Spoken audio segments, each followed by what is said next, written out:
So should Christians celebrate Hanukkah? Yes. And I believe that if you're not, you might be missing one of the most powerful pictures of Yeshua in the entire Bible. So my family has found that this feast unlocked the true meaning of Christmas for us. And stay with me, and I will show you how the secret isn't just about the light, it's about the servant who brings it. So let's get into it. Every year, the world has crept in and taken more and more of Christmas. No longer is it just about the birth of the Savior of the world, but rather it's been eclipsed by a fat man who shimmies down a chimney to give us all the toys if we're good.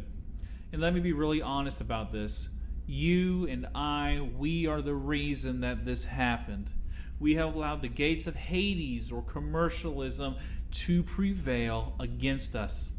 So as we journey through this video, I want to challenge you to listen close and utilize this holiday for your family this year, because we need to take and destroy the pagan altar where the commercial pig has been sacrificed and rededicate the holiday of Christmas to the Messiah. So you're probably thinking, Sean, that is some pretty heavy language you're using, and you're right. And that is the story of Hanukkah. Between the Tanakh and the New Testament, the Seleucid king Antiochus IV Epiphanes waged a religious war and political and even a physical one against Judea. The reading of the Torah was outlawed, and they even erected an altar to Zeus in the temple and sacrificed a pig on it.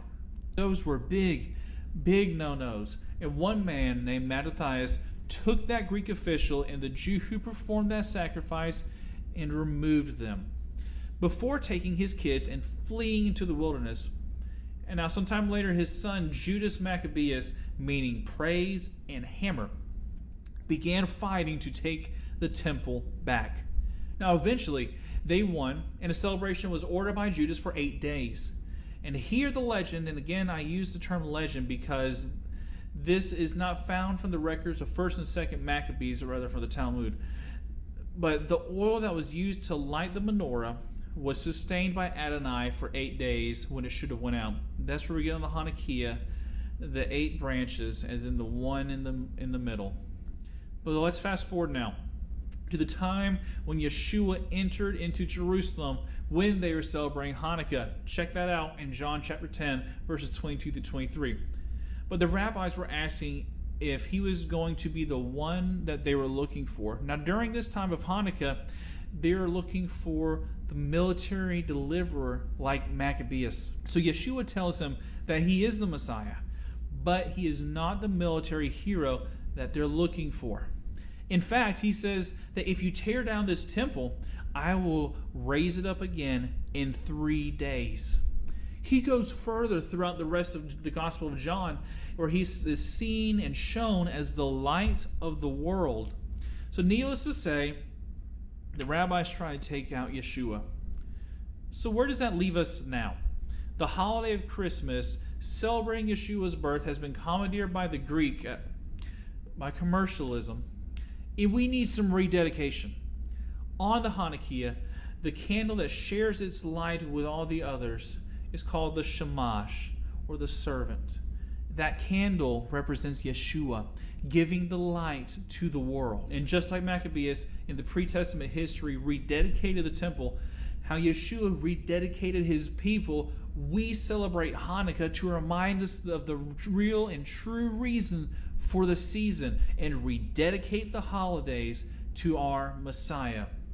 So, let me be honest, my family was caught up in this. I mean, who else who doesn't have toddlers all the way to teenagers isn't caught up in this?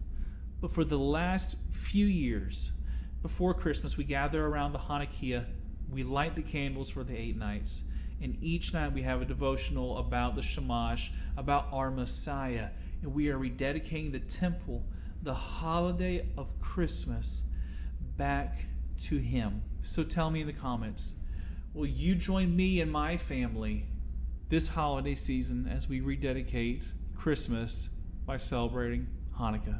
Shalom. Hey, thank you for sticking around to the end. Now, if this is your first year you're going to celebrate Hanukkah, I've linked some stuff in the description that will help you get started.